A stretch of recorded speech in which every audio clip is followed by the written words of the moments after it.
Here's a worthy saying: don't begin before you count the cost. For who would begin construction of a building before calculating the cost to see if there's enough money to finish? You know, a lot of people are surprised to hear the amount of discount you'll need off of list price or asking price or theoretical market value in order to make a successful real estate flip. There are 6 costs involved in flipping real estate, and I'll share all of them with you. You'll want to write these down. So are you ready? Okay, let's go. Number 1 is cost of capital. If you're paying all cash for the purchase of this property, you'll need to consider the opportunity cost. What else could you have done with that money that might have earned a greater return, or a greater return on less time, or with less work? So there's the cost of capital. Or if you are buying and planning on borrowing some money, you'll still need some down payment, and you'll need money to cover your other costs. And that comes at a cost as well. You'll find that loans or short-term loans on non-revenue producing assets often carry a higher interest rate. So first, cost of capital. Your second cost is carrying costs.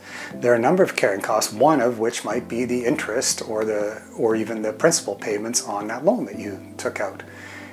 Another cost will definitely be property taxes. And then you've got insurance. You're going to need insurance, even for short term. If it's a condo, you'll need to pay condo fees. You'll certainly need to pay utilities. And if you're carrying it for any length of time, you'll probably have to cover either lawn care or snow removal. So number 2 is carrying costs. Number 3 is probably the bulk of your project. It's construction. You might want to think of it as renovation, but that doesn't start with a C, so I had to call it construction. But one of your very big costs is renovation. You'll need to calculate everything that you're going to do. Now, the whole purpose of buying and selling a property is to market and sell it. So number 4 is commissions. Now, even if you think you're going to sell it on your own and you're not going to need to use a broker, you will still have marketing costs involved in maximizing your exit price. And you also might find at some point that if that's not working, you'll need to get a broker. So you need to calculate the cost of commissions. And then after that, number 5 is closing costs, because now you've sold it, you're going to need to transfer title. So at very least, if you use a lawyer, that's going to be the cost of transferring title and those adjustments. But remember, you've made a purchase and you've made a sale, so you've got closing costs at the beginning and closing costs at the end.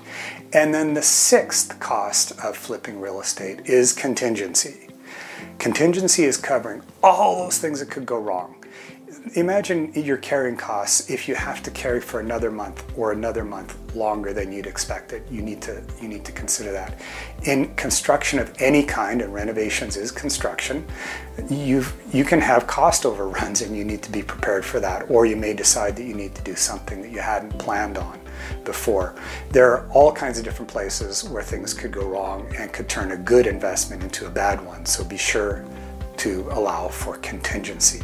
So those are the 6 costs of flipping real estate: cost of capital, carrying costs, construction costs, commissions, closing costs, and then contingency.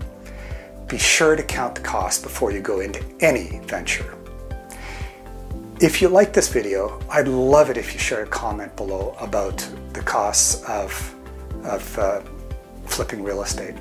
And like or share this video. I'm Jeff Gunther. Making money is easy, but life is hard.